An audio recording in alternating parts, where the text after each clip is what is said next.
Welcome to the Bourbon Talk Show, the ABV Network's original YouTube series where we interview some of the most interesting people from the world of bourbon. Today on the show, we have a special Moms Edition where we will be talking to Sandy Noe, mother of Freddie Noe of Jim Beam, and Marcia Likarish, mother of Jonathan and Robert Likarish of Iron Root Republic. My name is McNew. Please join me in welcoming our host for the evening, Steve Akley. All right. Yes. Going to be a great show today. We've got a fun one. Turns out to be mom themed, which is very cool. So we've got Sandy and Marcia here. So obviously Sandy, wife of Fred Noe, mother of Freddie Noe, and Marcia, mother of Robert and Jonathan Likarish. Very cool stuff. So that's really cool. Sandy, how are you doing? I'm doing great. Thank you. How are you doing, Steve? Doing good. We appreciate you coming on. I know you got a little bit under the weather. It's just kind of that time of the year with the fluctuating temperatures and all that kind of stuff that lots of crazy things happen, but we're glad to have you on with us. Okay. Thank you. And if y'all see me grab a mint or a drink, I'm sorry, but yeah, it's a killer. Yeah. Do what you got to do. Sandy is one of the best people because, she's come on the show and she stays in contact. I mean, it's not uncommon for me to get a text, Merry Christmas or whatever it is. I hear from you all the time. It's so nice. You're just such a great person. You are so good. And I have a standing offer. People think I lie about this, Sandy, because I'm like, I have a standing offer to go to the Beams house for a pool party. Do I not? Right. Yes, you do. Yeah, I got to do this. I got to take you up on this. I want to come out there for a pool party, some barbecue maybe, and just hang out. You keep asking me about that. You've asked me many times, and I'm like, we're going to work on this. So that's going to happen this year. Yeah, when the weather warms up just a little bit more, I'm going to be there because that's going to be fun. So right, we got a little renovation going on right now, but it'll be ready when we get ready to do that. So okay. Yeah, that sounds very good. Very good. So now it's part of the record. So you guys know I'm not lying about this. Especially on record, Steve. Not from your mouth, from Sandy. Exactly. And Marcia, how are you doing? I'm doing ahead, wonderful. Thank you. Oh, Sandy. Sorry, I was going to say, even if you were lying, I'd still probably let it slide. Appreciate that. Marcia, how's it going? I am doing great. Thank you. So you're not at home yet. You're in Root Home, correct? And tell us where you were at and what was going on.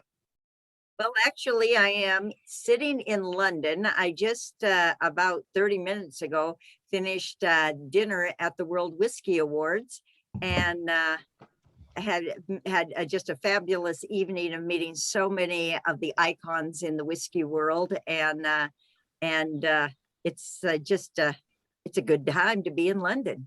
The weather is absolutely perfect. It is better than Texas right now.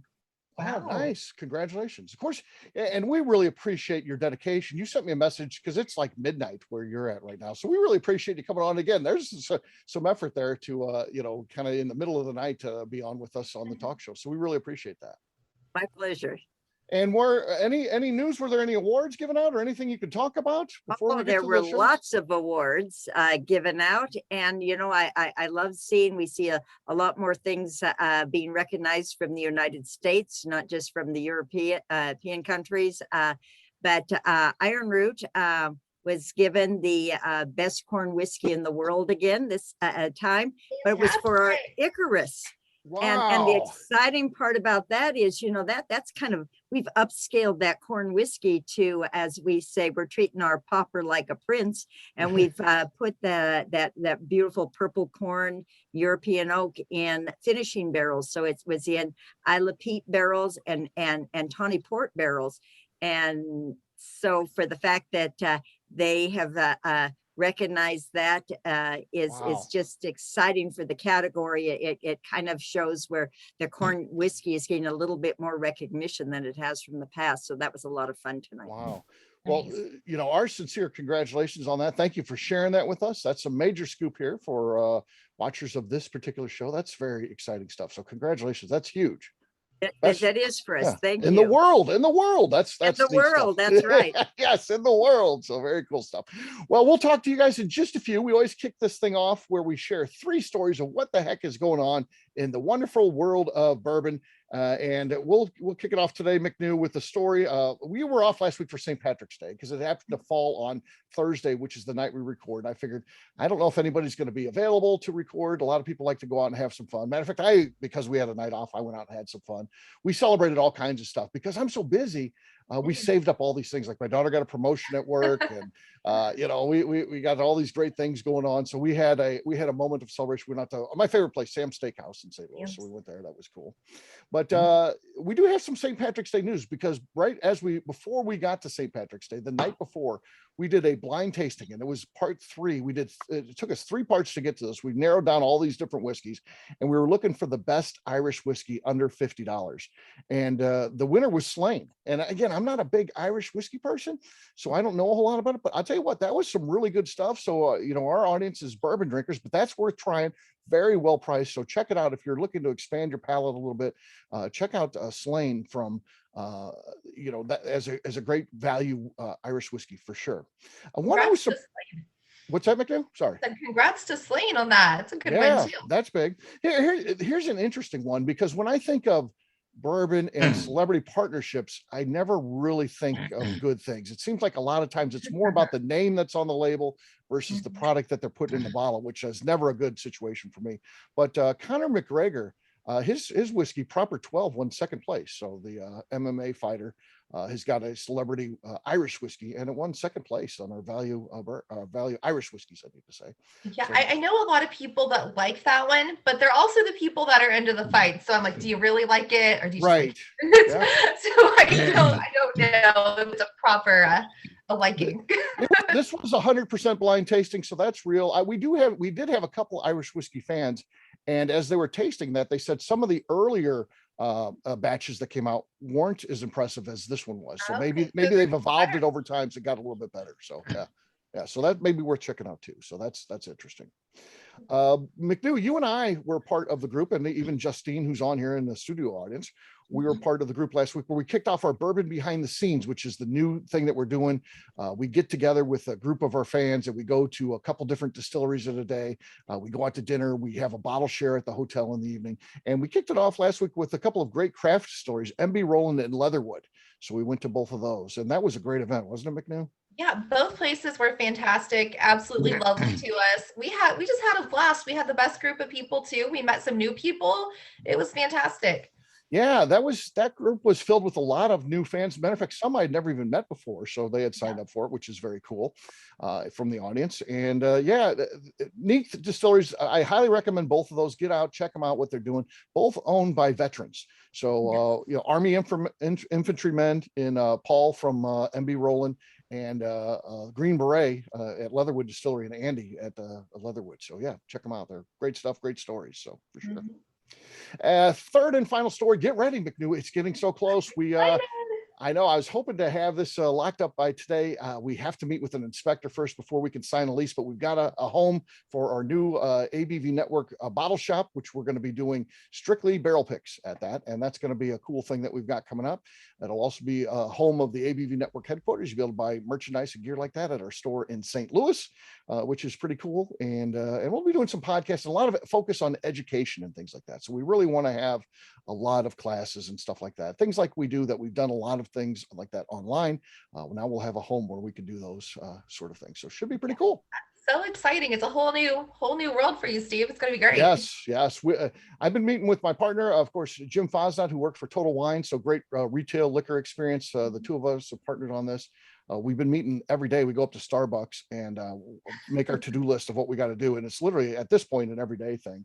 And I'm going through my house because I've been a bourbon collector of stuff like the Shenley clock here for years. So I'm going through my house. I can't say I've organized my collection too well. So I'm going through and finding all this stuff that I got, because that's what we're going to decorate the store with, is stuff that I have on hand, because we're going to, it's just the two of us. So we're doing this on the cheap. So I'm gathering my stuff. So it's also going to be a little bit like a museum, because your house is a little bit like a museum. It is. So things to look at. All this stuff my wife is actually going to be glad to get rid of. So in the long term, she's happy. In the short term, not so much, because I'm piling it all up in a corner in the living room. I'm like, I need to keep all this together. And this is where organized chaos. Just let her know. She knows about this. I famously like to pile stuff in the corner of the living room. It's kind of a dead corner, and a lot of times it's stuff for her because she runs our shop. I'll pile stuff we got to get to her and all that. This time it's stuff going to the store, so it's cool. But yeah, look for that coming soon. Maybe when we do the show next week, I'll have some information. Hopefully we can lock it in. We're going to do kind of an announcement via Zoom meeting. So we've been gathering email addresses and stuff like that, and we'll send it out and we'll announce it in a big to-do on Zoom with all the people that have signed up that have expressed interest in the store. So it's cool. It's cool. We got a couple hundred people from St. Louis, and same thing like we talked about on our event. It's many people I didn't know. So there's some buzz about this store already happening, and we haven't even got to it yet. So it's cool. Yay, I'm excited. All right, so it is time now for our first guest on our special Mother's edition of the Bourbon Talk Show. She's the mother of Freddie Noe, wife of Fred Noe, as we talked about. Please join me in welcoming Ms. Sandy Noe. Hey, Sandy, how you doing? I'm doing great. Thanks for having me. All right, all right. We always like to kick it off with a fun question that kind of gets us to know our guest a little bit on a personal basis. And this one, because I personally like traveling, I assume that everyone else does as well. I don't know whether you do or not, but if you do, where do you like to go? What would be like an ideal vacation for you? Well, and I've not been to a lot of places, but Hawaii one time, that was awesome. That's not bad. Yeah. Right, Hawaii, yeah. And going to Florida. Yeah, I like the beach a little bit, but I'd like to go out west some and go like Montana and stuff like that. I have not done that yet, but that would be fun. There's so much to see out there when you get to the Badlands and all that kind of stuff, and right. Mount Rushmore and all the parks that are out there. It's really cool. It's great family fun for sure. Right. Sure. I lived that through a neighbor and friend of ours. He goes out traveling. He'll send back pictures of everywhere he's been, and it's pretty cool. I definitely would like to go out west. Yeah, if you get to Yellowstone too, that's the most amazing place ever. That it looks like Disney created that place. There's so many natural things and phenomenons that go in there. It's like, man, it's unbelievable the things that you could see in it. It's all just natural. That's the cool thing. That is awesome. Yeah. I like stuff like that, nature. Yeah, for sure. All right, well, let's kick the interview off with get to know you a little bit. Tell us how you met Fred. So, how did it happen, and at what point did you know he was the one? I don't know. Do you know for sure that they're the one? But we met I don't know if all towns have that, but you go riding through the loop from one end of town. Oh, like, we got that here. Oh, I think every place does. Yeah. Right. McDonald's on one end it was a Druthers at the time, I think, on the other end. And in between, of course, there's some bars here and there and parking lots that people would pull off in and just chat. And that's kind of how I met him. He's 6 years older than me, so it was a little bit different. But they're just riding through town and hanging out. He wasn't riding through town all that much, but that's where I did meet him. Yeah. What did your parents think of him the first time they met him? Were they like, oh, he's great? Or was it like, you know how it is when you bring the boy home? Yeah. Everybody has already heard of who he was and stuff. And then it wasn't, as long as, he acted right, he'd come pick me up and do the right thing. So that's was one of the plus sides. Yeah. So, right. When we'd go out, he would come to the door and stuff. So you have to act right or you. Yes. My grandma Sandy used to tell the best stories. So my grandma said that the first time my dad showed up, he did the right thing. He came and knocked on the door, met my grandma and my grandfather, and picked up my mom, and they went out on a date. Second time, I guess he thought that protocol's done. He's met everyone. He just honked the horn, and who he met was my grandma running out there with a fly swatter to start cracking him with that thing. And that's how my grandma was. She was good with the fly swatter. So that skill never left her. She got me with that even 20, 30 years later. So yeah, she was fly swatter. It's pretty good. Or the switch off the tree was usually not very good either. Yeah. So my dad never did that again. For the rest of the time, my dad continued to come to the door. Then that was definitely one of our favorite stories. Well, that's good. I don't think Fred continued to do that. If we were running behind, I would run out the door and go meet him. But after you've dated a while, then it's okay. Then it's okay. Yeah. Tell us a little bit about what it was like meeting Booker Noe for the first time, because he's this larger than life character, but of course his presence, he was a larger than life person even. So what did you think of the first time you met him? The first time in person, I was scared to death. Uh-huh. It's like oh no, I'm meeting this huge man, and a voice, his voice just carried, and it was like, ooh, and I just would answer anything he asked me. I just sat there. Well, I was very shy when I was younger, so it was a little tough, but I just would answer his questions. And then after that, Fred would say, well, you could get away with murder with him. He'll let you do anything. So anytime if something needed to be done around here, they'd say, Sandy, you go ask him. He'll let you do it. I'm like, oh gosh, you all, that's not fair, but okay. So when it comes, yeah. Another thing too is funny. Went to a concert, a Hank Williams Jr. concert, as a matter of fact, at the Louisville Palace. Well, I had all these pictures, and then Annis and Booker and all of them were sitting up front, so they are all, the backs of their head are in these pictures before I met Fred. So after I said, look, really? This. Your mom and dad are in all these pictures. He was there too, but I don't guess he was sitting right there at the time I was taking pictures.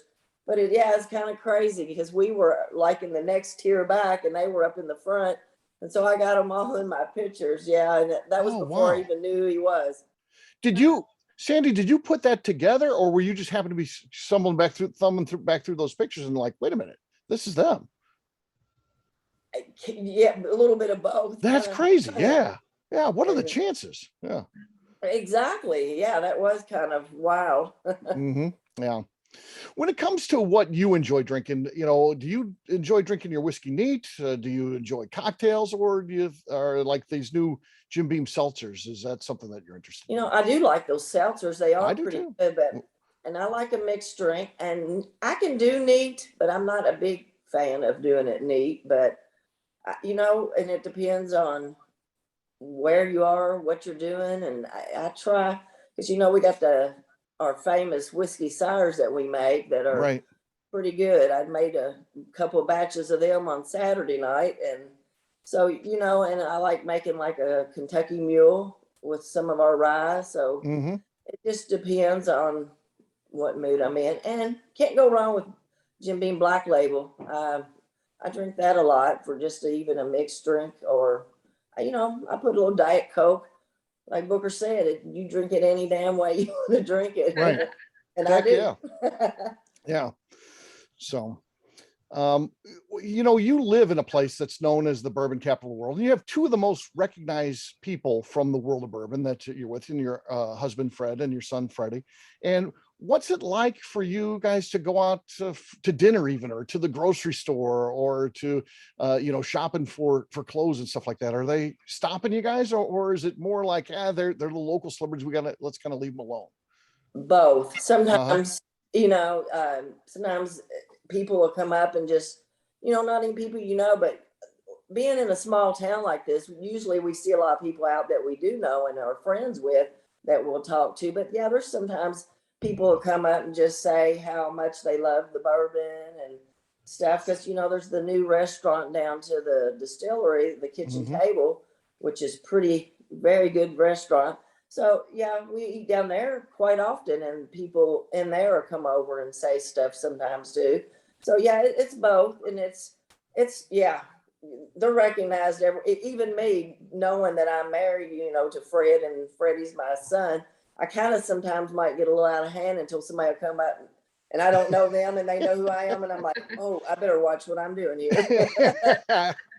Yeah. So that stuff happens. Got good advantages and sometimes maybe a little disadvantage, but mostly it's all good because I'm a people person. I like talking to people myself, so it's not a hard thing.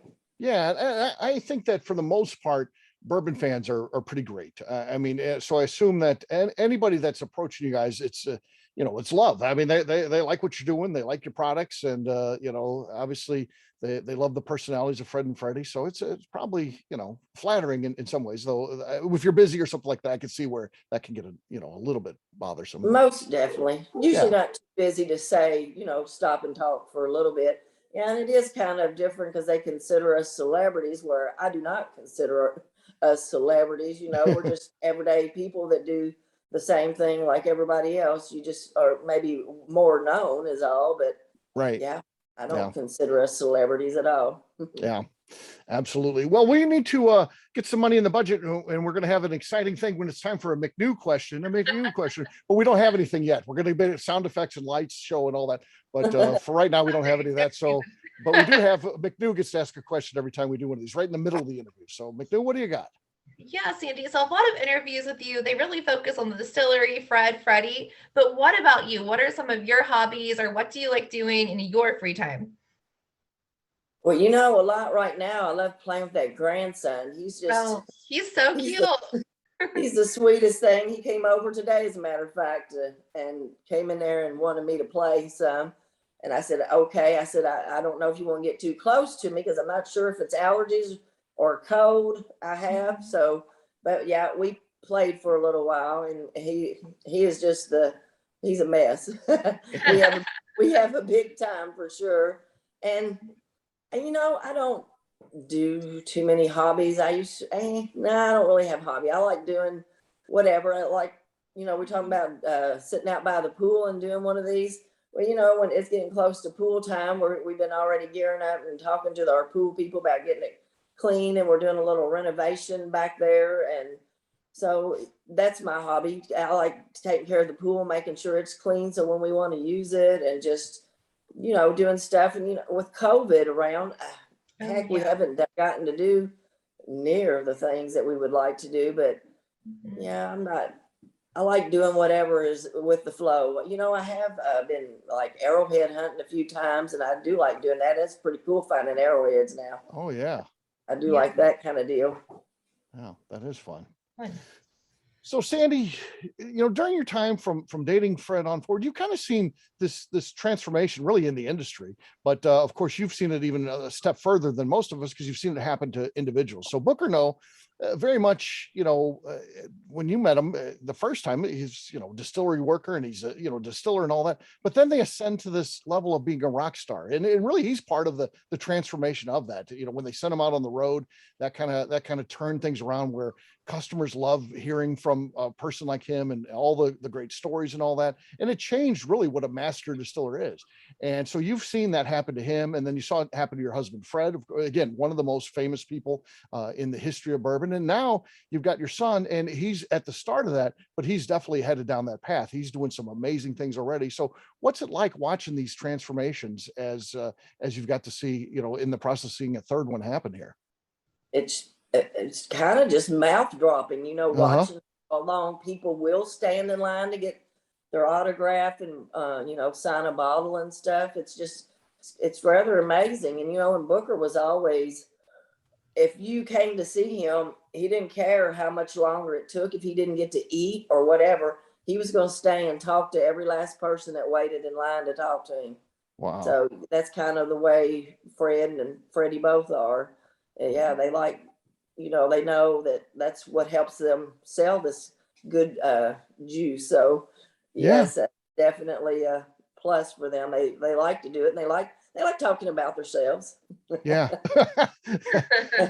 but you know, you think about it, it's so smart, because one conversation like that, whether it's back to the days of Booker or Fred or now Freddie, probably one conversation leads to a customer for life. I mean, you get to meet someone that makes the whiskey that you drink, and they're telling you stories and taking time out of their schedule to talk to you. That means a lot to us as individuals, just people who are fans of whiskey. And yeah, you're going to be a fan for life of that brand. So that's cool. For sure. Yeah, Freddie quizzes me here and there and makes sure if I'm talking about something that I don't say anything wrong. I said, you don't got to worry about that, because if I don't know what the answer is, I will not say anything. You're not going to be able to get me on that one. So how excited is Freddie? It's almost like a playground. I look at it like, I mean, the new Fred Noe craft distillery. So he gets kind of the best of all worlds, because he has, you know, the biggest bourbon distillery in the world with Jim Beam, but then he also gets to have some fun and do some different experiments, things on a small scale with this new craft distillery. So what's he saying about this thing, you know, getting rolling? Oh, it's awesome. He loves it. He is so excited, just loves showing people the whole place. And it is a new and a beautiful place to go in and visit. It's awesome. So yeah, he's very passionate about what he does, and the whole 9 yards of it. You know, he likes doing it and loves telling people about it. Right. Yes, it's pretty cool. I dig it myself, and I'm very proud of him being that way. It's pretty Right. good. I guess it's got to be so special, which kind of leads into my next question with how Freddie is, because I don't think that it would ever be expected of him to be so driven to do the things that he does, to continue to experiment.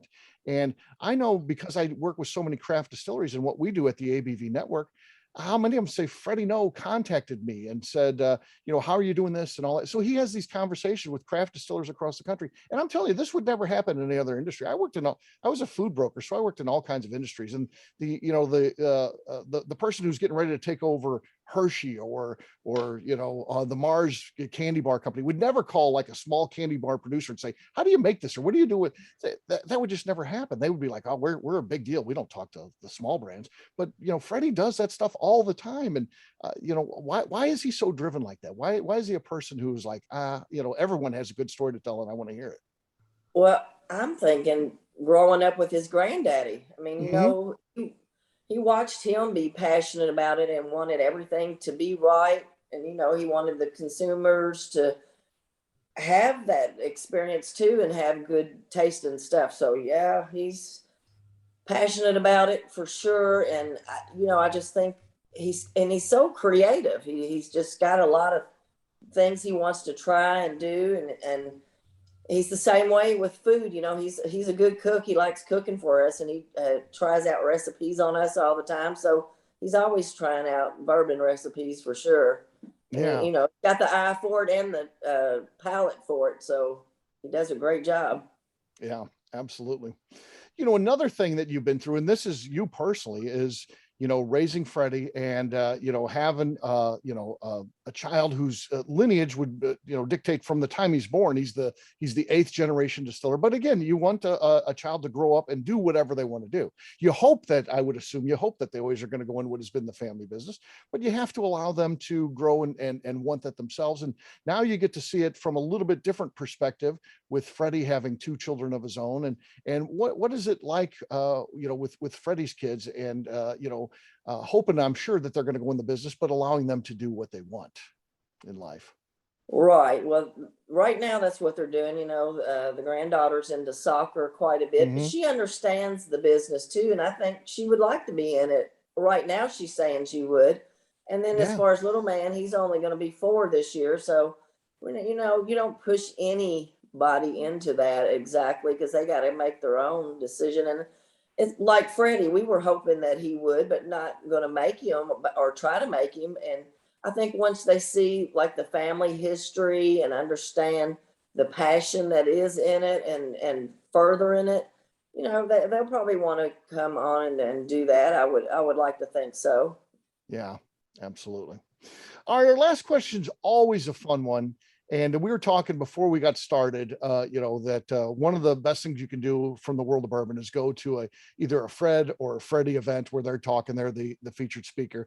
But many times when I've seen Fred talks, he talks about how wild he was, as a young man. And of course you were around then. And what was he that wild and crazy back in the day? Or is that just good bourbon stories? No, he was most definitely wild.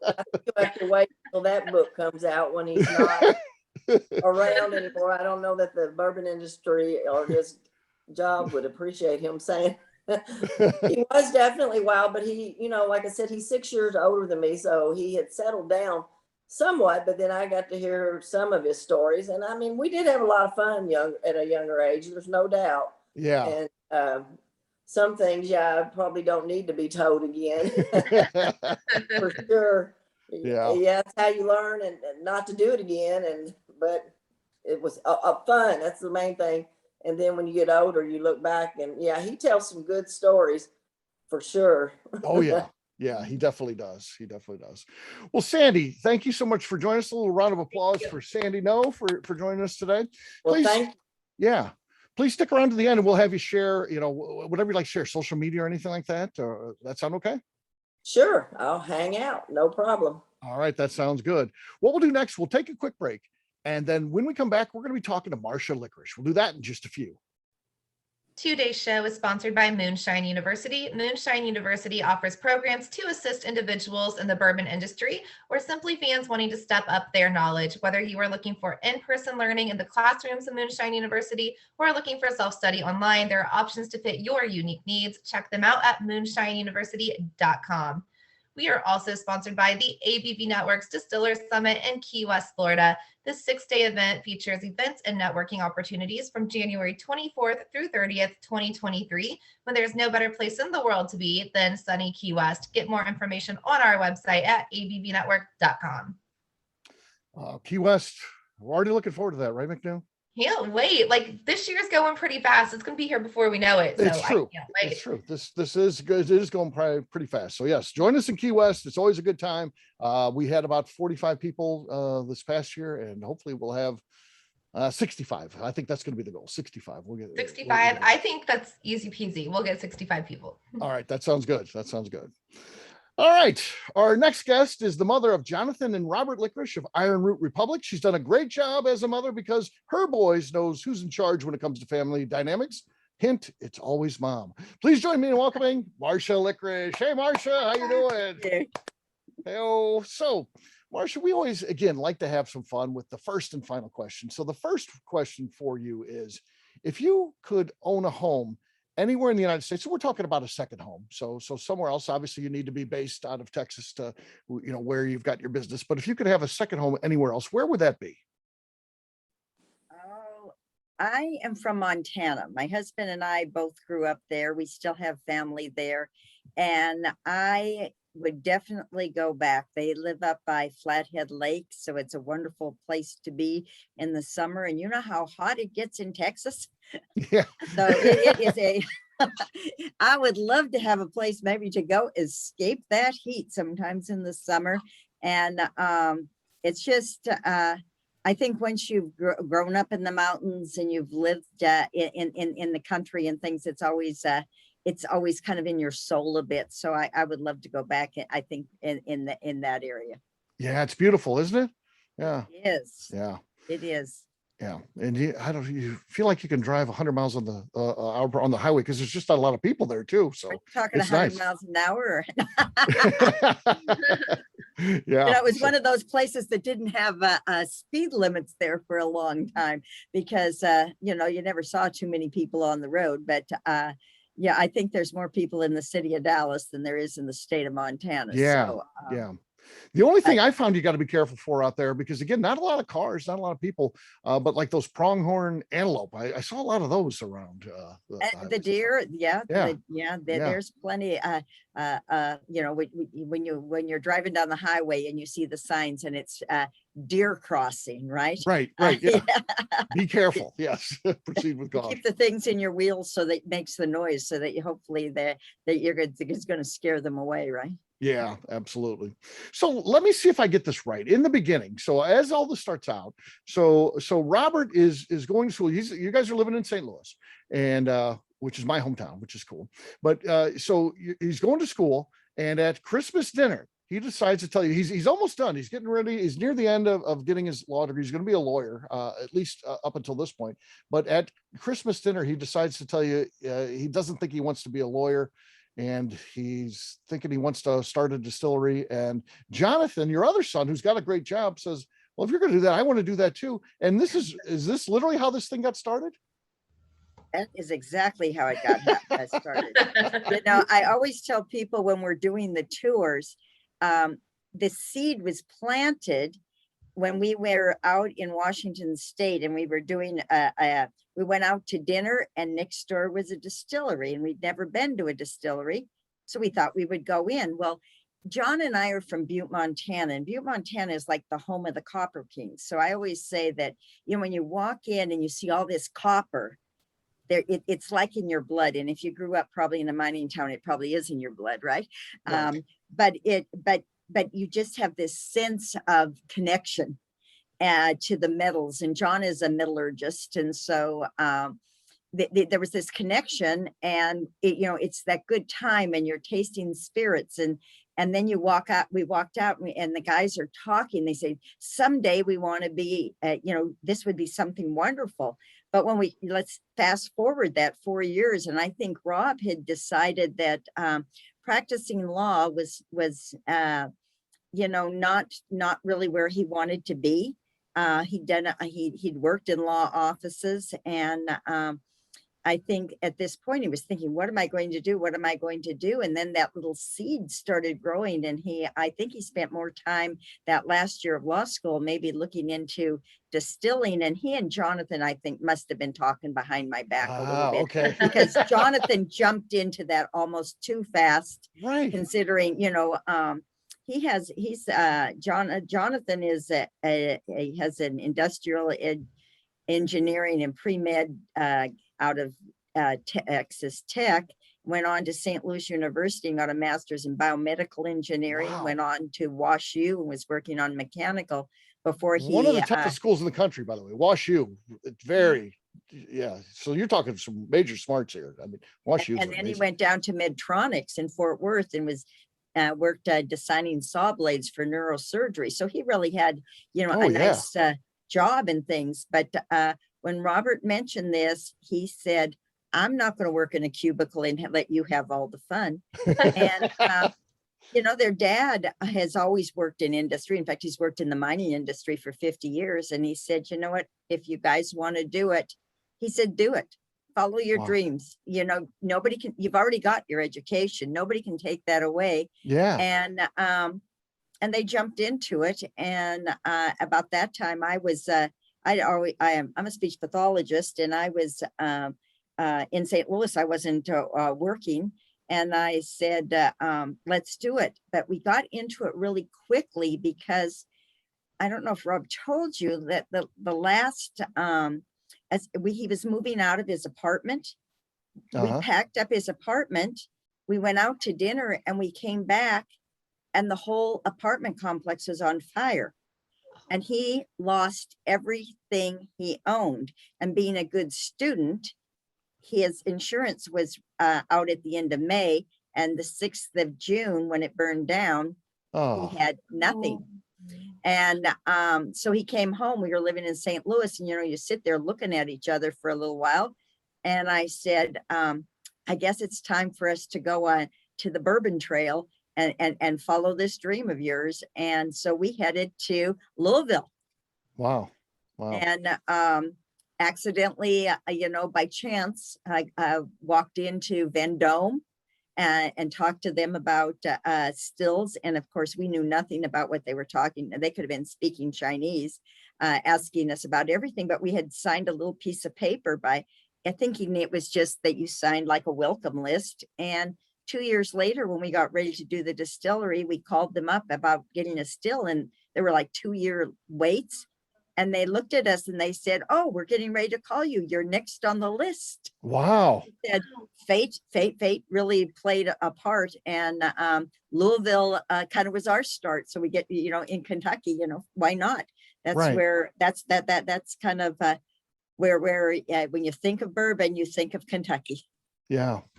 So your boys obviously very intelligent. When you talk about the schooling that they went to, not only do they have great educations, they're from great schools. So, really highly intelligent individuals, but learning the craft of distilling is different. So how do they put all this together? How do they learn how to make whiskey and do all the things that you need to know to become distillers? Well, they started back, they went up and they did some interning, back at the original distillery in Washington where we were. Okay. And then we came to Texas, and they met the distillers in Texas and went down Chip Tate down in Belcones. And then, the area we're from in Texas, as I tell people, if you think about the state of Texas as opposed to Kentucky, the history of bourbon making is only 13 years old. And so it isn't like, when Sandy's family, all of them, they've been distilling for years and they have a lot of connections. But in Texas, what people did is Dan Garrison out of Garrison Brothers, he went straight to Kentucky and he found Kentucky Distiller and he used that style.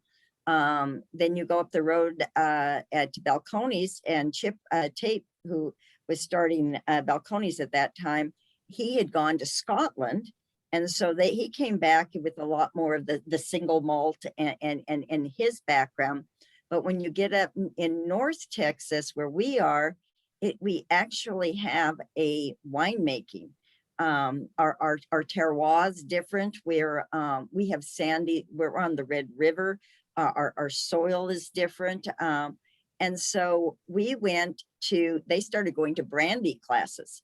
And they went out with Hubert Germain Rabon and Nancy Fraley, and listened to distilling there. And we had some consultants come in, and that's how they really got started. Yeah. Wow. That's, amazing.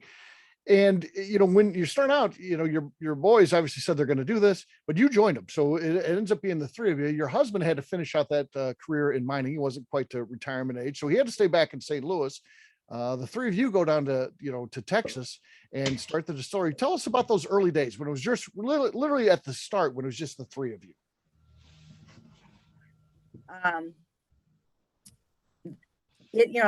When we started with the three of us, it was actually the boys started by themselves.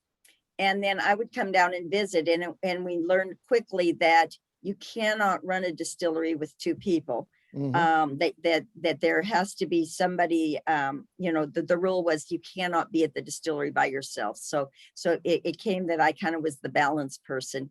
And the more time I spent with them, the more I enjoyed being with it, and the more we learned together. And John, he was in the mining business, but he traveled a lot. He sold concentrates for the Missouri mines worldwide, so he traveled a lot.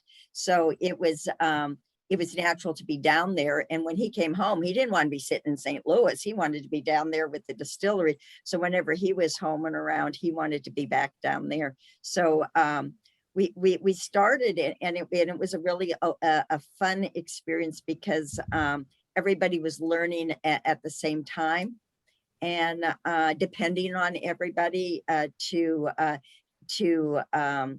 fulfill different needs. And Jonathan kind of fell into the part of the distiller, the head distiller. And Robert, from the law degree, he of course he had to do all the regulations and all of those things along with the distilling. And then of course somebody had to pay the bills and do all the bookwork, and nobody wanted to do that. So that kind of fell on me. and then during the day it was, we're not automated. We're small, so it's hauling the hoses. It's doing all of the hooking up the pumps and all that kind of stuff. So the pumps and everything. And so we just started everybody doing everything together, and it's been a lot of fun. Yeah. So ultimately it ends up being, you, Robert, and Jonathan. Your husband stays back. He finishes out his career, but ultimately he does finish it out and retire, and then he moves down. But Robert was telling me, and see if you concur with this, but he says it's kind of like because Dad was left behind and you three really got this thing going. Even though he was an executive in his career, he starts out like a low-level intern at the distillery, because you three are the ones that really got this thing going down there.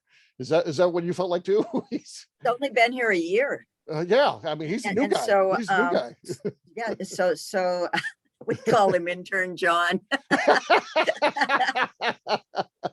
and he has a lot of fun with it. And he just jumped in, and he kind of fills in a lot of our spots that we really needed. He helps Jonathan with the mechanical part when he needs it. But he loves to talk to the people. And so he really enjoys interacting with everybody that comes to the door. And it's just fun to see him. The other thing he's always doing is sweeping. He's always trying to keep us clean and keep us neat and everything. So yeah, I mean, it's just a small little distillery. There's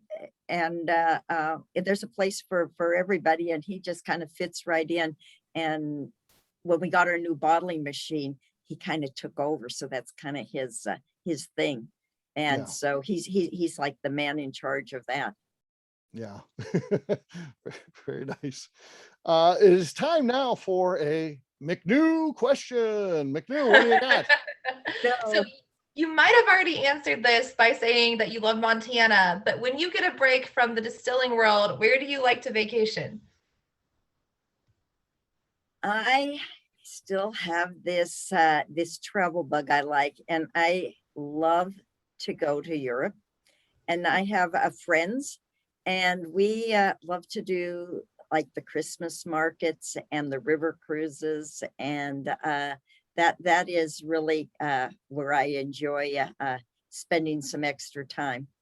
Those Christmas markets are lovely. So there's a town close to me that tries to redo one, but to see one, a real one would be amazing. Yeah. Yes. Yeah. So I have my friends that we used to travel with before the distillery, and those are still people we like to connect with and go. That's fun. Very nice. So, Iron Root has won so many awards. As a matter of fact, we topped the show with the latest award that you won. And of course, these things, they don't happen by accident. A lot of hard work goes into them and all that. But to get that recognition, it certainly affirms that you guys have been doing some great things. But what were some of the things before you started winning awards where you felt like, man, we are on the right track here? We're doing some really good stuff. I think that very early on, when we looked for a distributor, and you have to send out, and back then, it was really hard for craft distillers or small distillers to find a distributor, and if you don't have a distributor, at that point in Texas, you could not sell your own product, you could not taste your own product, which changed about a month after we started distilling. But if you did not have any of these, you had no way to in that 3-tier system to get your product out, because you can't do it yourself. And we had glaziers. That was before it was Southern, it was only glaziers, and you had to send a presentation. So we sent a presentation, and they said that they didn't want us to come in to give our presentation. They would really like to visit the distillery. And so they sent some of the people that were the higher up people in Dallas, and they came to the distillery. And I remember one of the vice presidents came in, and of course, at this point, you've got vodka, gin, and moonshine, right? Yeah. You don't have anything much because we're like 6 months old. And when they walked in, he said, he looked at it and he says, "Oh, I hate vodka."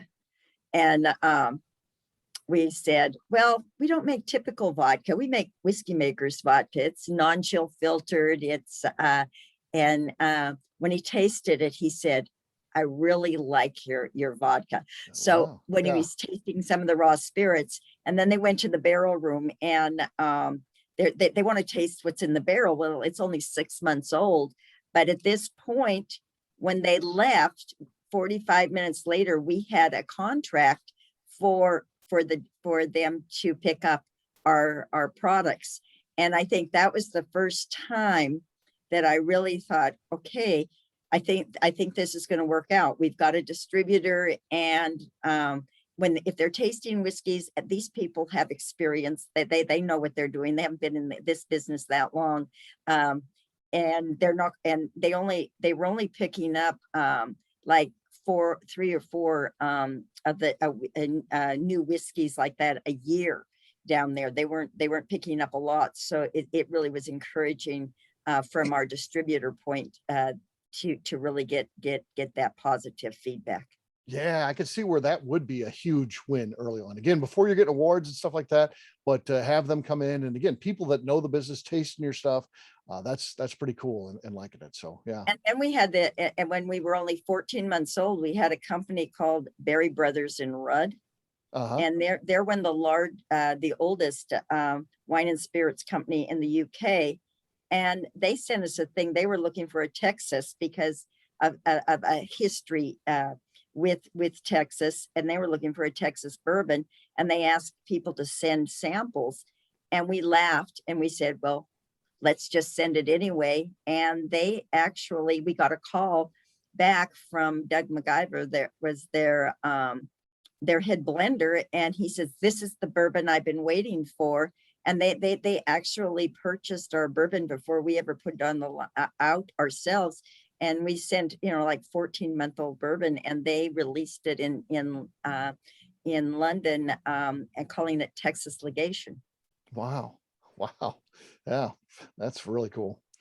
So one of the cool things that works well when you see a family distillery doing good things is like these complementing skills. And as you go through this, it sounds like that's definitely the case with the Likarish family, that all three of you, have these different skill sets that work and meld together. And even the introduction of your husband coming in, it sounds like he's doing a good job kind of filling in the gaps, anything that was missing. So it sounds like you've got a really well-oiled machine based on the different skills of the family members.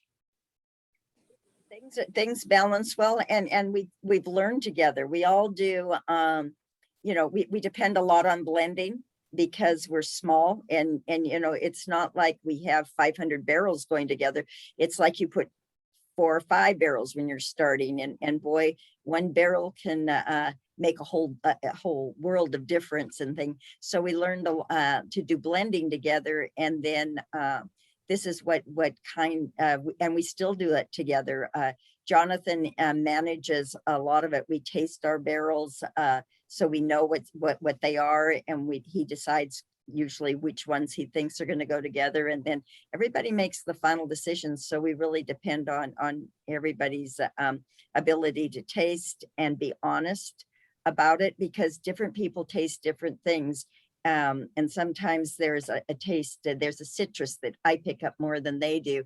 And when and they pick up sometimes mineralities in it that don't bother me, and that they do, that they find that need to be balanced differently. And so it's interesting to have everybody working together like that. Yeah.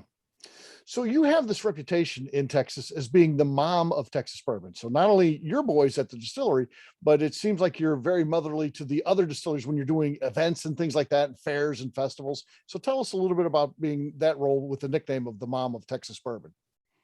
I was named the mother of Texas whiskey. It originally started with Mike Raymond. He had a whiskey bar in Houston called Reserve 101. And he talked about it, and he laughed, and he says, you're like mother of them all. All of the guys were younger, and everybody's treated like family. I think the distillers are pretty much, especially back when we started, everybody knew everybody. And then Daniel Whittington, that runs the whiskey tribe out of Austin. They have Crowded Barrel, and they started, and he picked up on it. And then all of a sudden one day, Jonathan gets a box, and in the box they had gone to a tattoo artist, had a tattoo artist design a temporary tattoo, and made these, and we're giving them out with the mother of Texas whiskey on it.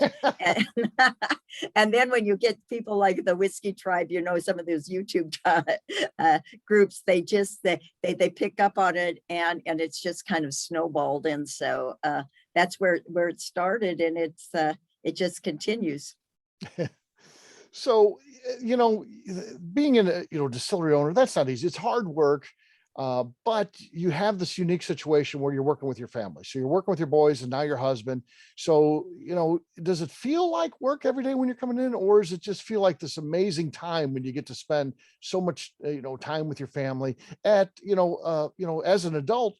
You don't necessarily get that amount of time with your kids. There's many times when they have their own careers and stuff like that, and their own families, but you get a lot of time with your boys. So tell us a little bit about that dynamic of being able to work every day with your kids, and does it feel like work?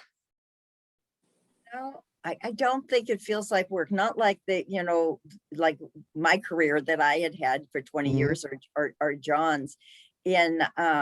We know that if it wasn't for the distillery, everybody would be in different areas in different parts of the country. And the fact that we're all together, I think that Sandy nailed it when she talked about her grandson, because that is the best part of it, is that I see my grandkids every day, because now somebody has to pick them up from school now that, especially since COVID, they don't go to any after school programs. That, it's enough to go to classes. So my husband and I, every day, one of us gets to go, we get to pick up the kids, and they have their own space at the distillery, where they have, where they do their homework, where they have video games, where they do science projects, all the different things. They have their own little special area.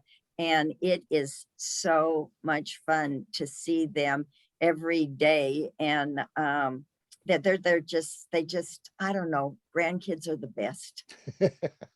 Yeah. Sandy, you're nodding your head there. I assume you agree on that point. Most definitely. What was the old saying? It'd be nice if you could have your grandkids first. I think I agree with that one. Yeah, for sure. Yeah, I got to see that with my dad too, because he was always career oriented and all that, and and then, but when he has my daughter, none of that matters. He's all focused on her and having fun and stuff like that. So grandkids are definitely a special situation. And yeah, it sounds neat that you get that opportunity to be with them every day, and it sounds like a cool setup that they have at the distillery. So they have the ability to have their own area, and it sounds great. Again, all family focused. It's good, very good. So we always like to have some fun with the last question. So Marcia, we've got a doozy here for you, because it's a disagreement with McNew and I. We have this ongoing disagreement. What is worse? One of us says that in terms of animals, that snakes are worse. And another one says that, mice or rats, because they're kind of the same thing, just smaller and bigger, are worse. What do you think is worse out of those two types of vermin, if you will? Snakes or mice and rats? What's worse? I'm going to go with the mice and rats. Yes! Because I think that they carry disease, Yes! and I see them. And they want to come in and move in where you live, with bringing in these diseases. A snake doesn't want to come into your house. Now a snake may end up in a house, but it's an accident. They're dumb. But and the other thing is, the snakes, I think sometimes they get a bad rap, because I do too. They do help keep that vermin out of the area too. They take care of those. Mice they're not all poisonous. Yes. Yeah. They're all creepy though. All creepy. Well, now he says they don't come in your house. I swear they will, but yeah. Christmas, they were in the garage and they were rattlesnakes in Texas.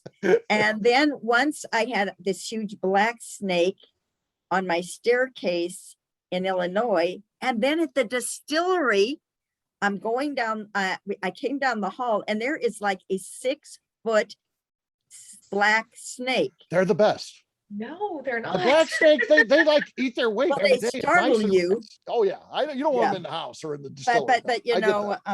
But we've had to. I mean, there was one in the barrel room, and my sons are like, they're not going anywhere near this snake. I don't blame them. To the front door. And so I get on a ladder, I stand up, I get a stick, and I flip it outside, and it goes into one of those boxes that they're supposed to catch, like mice or whatever. Now I'm feeling bad because this is a black snake and it's going to die. I don't know what they put in those little boxes, but it must not be good, right?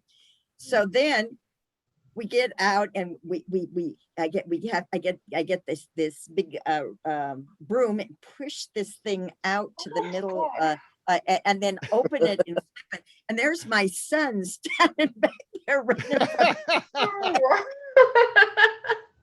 Yeah. But if you grow up in Montana, you just kind of got to get used to this. Yeah. You probably Texas too. Yeah. Those black snakes, though, we have them around here, and my neighbor hates them. He's kind of like McNew. At least he always says it's his wife but he goes out and he kills them. And I beg him not to, because they eat so much of that. And those black snakes, their primary dining is mice and rats and all that kind of stuff. And they're great. Now they're mean though. They definitely they'll bite you, but they're not poisonous. They can't hurt you. Other than of course the pain of a bite. But yeah, McNew, why do you freak out about the snakes? What's the deal here? I think it was ingrained in me because my grandpa was from like southern Kentucky where they were poisonous. This man was terrified of snakes, taught us all to be terrified of snakes, even though I grew up in Indiana. They're mostly fine here. It was just very, very instilled in me to fear them. And I can't even look at pictures of them. I hate them. They're creepy, crawly, cold chills. Do it. we're going to have some fun next week, Marcia, because one of McNew's heroes is Maggie Kimbrell, the bourbon writer and historian and all that. Maggie. Very, very well known. Maggie's great. And McNew has looked up to her for a long time, has always talked about how great Maggie is, and probably would even like to go to Maggie's house because she's that cool. But then Maggie posted a picture recently. She's got 2 pet snakes. So McNew is a little freaked out about that. So we're going to ask her about that next week when she comes on. We'll just have a love Maggie conversation about the pet snakes. So McNew, if Maggie said, "Hey, come on up, let's talk whiskey, let's have a few drinks. You could spend the night at my house." And then you look and you're in the spare bedroom, which happens to be where the snake tanks are. I would very much politely decline and find a hotel close by. He showed you they were secure. They were, they're locked. I wouldn't sleep. I might actually have a heart attack. There is no way I could be in that room. Well, Marcia, I think you got it right, because mice and rats, to me, while maybe look cuter, I don't know. I think that they're gross even looking, but they just spread disease, and they get into stuff and they burrow into things and they destroy things, chew on wires and all kinds of stuff. They're terrible little things. Want to get in your car, live in your trunk. I had a 1966 Mustang that needed to be worked on, and one day I opened the trunk and there's all these mice in there. I'm like, yeah, terrifying. So very cool. Well, Marcia, thank you so much for joining us. We appreciate you coming. I enjoyed it. Absolutely. Anything you want to share in terms of social media, websites, anything that you'd like to plug that can help out the distillery, we'd be more than happy to let you do so now. Ours is ironrootrepublic.com, and I wish I were better with all that social media, but they don't trust me with any of that stuff. Yeah, it's they're afraid I'm going to mess something up on that, but well, if you go to the website, it's all there. It's all there. You can check out the direct links, but I'm sure you search Iron Root and it'll come up for sure. Sandy, how about you? Anything you want to share? Social media? Are you active out there? I know you're on Facebook, but I don't know. Maybe you don't want to. Right. I post sometimes, but mostly, I just look, and I'm like her. Everybody can just look it up online and see what's going on. Check out jimbeam.com, right? Yeah, it's all there. Right. Yeah. And the Kitchen Table. That's a nice restaurant. Yeah, get there. Yeah, get there. So that sounds definitely worth going to. And of course, see the distillery. There's new things, totally redesigned, stuff like that. A lot of new experiences. So check it out. For sure. It's awesome. I'm hoping I get to your distillery when I come to Bourbon Women. I'm coming in August out there, and I'm hoping I make it out to your distillery. I hope you can too. Hope I'm around to meet you if you come. Well, there you go. All right, McNew, how about you? Where can people find you? You can find me on Instagram at McNew ABV. All right, for me, I'm an easy guy to find. I'm at Steve Akley on Twitter, Instagram, or Facebook. I've got a personal website. That thing's abvnetwork.com. The important website, though, is I have a personal website at steveakley.com. The company website is abvnetwork.com. That's the one you have to check out. Everything that we do is out there. We put our shows out there. So we've got about 3,000 podcasts we've done already. You can listen to those. We've got our shop out there. We have our online events and so much more. abvnetwork.com. McNew, anything else to say before we get out of here? I would like to remind the audience to please hit that subscribe button when you're watching Bourbon Sasquatch on YouTube, where all of our shows will be posted. And when you're watching an episode, please give us a thumbs up, leave some comments, and share it. Helps new people find the show, which is very important to us. And next week, we'll be chatting with noted author Maggie Kimbrell and Taconic distiller at Brandon Collins. All right. Again, one last round of applause for Marcia and Sandy. Great job. Appreciate you guys being on. Thanks a lot. We'll see you guys next week. Bye. Thank you.